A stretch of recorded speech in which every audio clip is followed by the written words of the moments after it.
In this video, we'll demonstrate how to set up your Eternal Life card.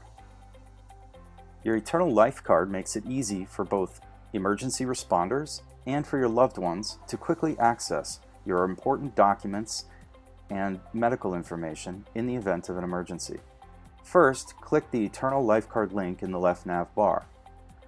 This card is automatically created based on the settings you enter, and then can be accessed simply by scanning the provided QR code. The card is automatically set up as we enter information here in the settings. So let's get started first by entering any allergies that we wish to share. You can see I've started by entering penicillin, and the system recognized that and added it to the card there. Next, you can enter any medical details you wish to share. For example, any kind of condition that a first responder might need to know about if they were helping you. In this case, I've entered diabetes, and you can see the system has recognized it and has added it to the card. Importantly, you can decide if you want this information actually to show up on your card, or if you only want it visible when someone's actually scanned the QR code. In this case, we'll leave both our allergies and medical details live on the card.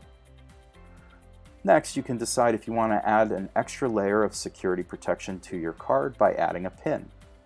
If we hit yes, you'll see the card will then have a unique PIN number added, and that PIN number would be needed by anyone who scans the card in order for them to access the information. Next, you'll want to add your emergency contacts by clicking the Add an Emergency Contact button. You can select contacts that you've already entered elsewhere in the system, or you can enter a new contact. For now, we'll select Jane Doe, and we'll click the Add Emergency Contact button. You can see Jane Doe has been added to the card, and now shows up here as the primary contact. Now you can add up to 4 emergency contacts: the primary, a secondary, also a doctor or a lawyer. Let's go ahead and add a secondary contact with John Doe, another user we've already entered, and we'll go ahead and hit Add Emergency Contact there. You can see now that both names are now on the card. Next, you'll want to upload your important emergency documents by clicking on the appropriate button. For example, to upload copies of your healthcare directives or healthcare proxy, click the Healthcare Directives button, which opens up a dialog box. You can select your healthcare proxy, and this file will then be uploaded into your LifeCard account. You can then see it appears here. If you need to change that, you can delete it by hitting the trash icon and re-uploading the file.